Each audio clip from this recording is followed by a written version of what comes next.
The Apache Trail is finally open.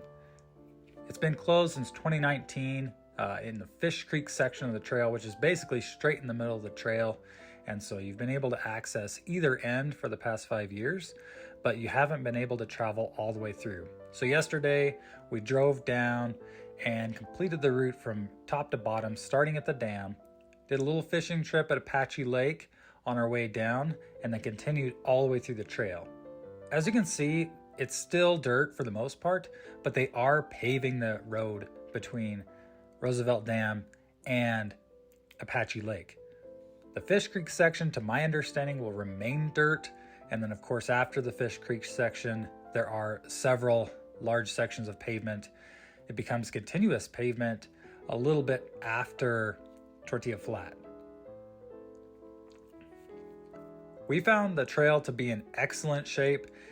Many passenger cars were driving down it. It's a little bit bumpy here and there. You've got some washboards, but pretty much any vehicle with tires in good condition is going to be able to complete it right now. I would say though, it doesn't take a whole lot to get this trail into rough shape. So a rainstorm or a lot of heavy traffic and you're back to needing four-wheel drive. The trail, of course, has always been narrow. It is still narrow. Here at the bottom of the Fish Creek Hill, we have to wait for several cars to go by, and this was a theme throughout the day, pulling over to let cars go by. Something that we expected to have to do, but if you're trying to get somewhere, I would not recommend taking this road. This is a scenic byway essentially, and I would only recommend taking it if you're out looking for an adventure. So Fish Creek Hill is the reason that this road was closed. It had a major landslide after a fire and some subsequent flooding back in 2019. This is the section here that they had to repair. This was completely full of rocks and entirely impassable up until they completed it. But right now, as you can see, it's in excellent shape. The views are incredible. In a smaller vehicle like the Toyota Tacoma, with no trailer, again, trailers are not permitted, is a really enjoyable drive. Great views, sketchy guardrails, and overall, we just had a ton of fun. My kids had never seen it. The first time we ever drove this trail was back in like 99 or 2000. My parents didn't know anything about it. We ended up taking a like 18 or 20 foot trailer down this road, trying to get through, taking a little bit of a scenic detour up to Payson. And that was a really bad idea. As you can see, you have to pull over a lot just to get by people. When there's a lot of traffic with all the blind corners, it's super stressful to take a trailer through here.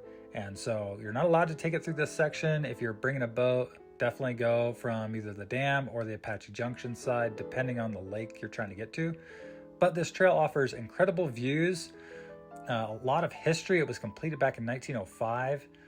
And I really hope that they keep at least part of it, in its original rugged form. Fish Creek Hill, I think, should remain unpaved, but as they pave the other sections, it's gonna give them a chance to have less maintenance on the road overall, help them to keep it open for years to come.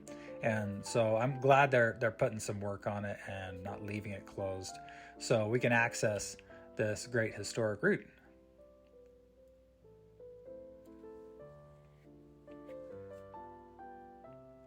Getting to the top of Fish Creek Hill here, this is where they had it closed on the Apache Junction side for the past 5 years. Even once it's paved, it's still super twisty. Again, you see the 15-mile-an-hour sign. These are super tight hairpin corners. Really fun, I think, to drive if you're out looking for an adventure. And then we stopped at Tortilla Flat, got some ice cream and some soda, and then continued on with our day.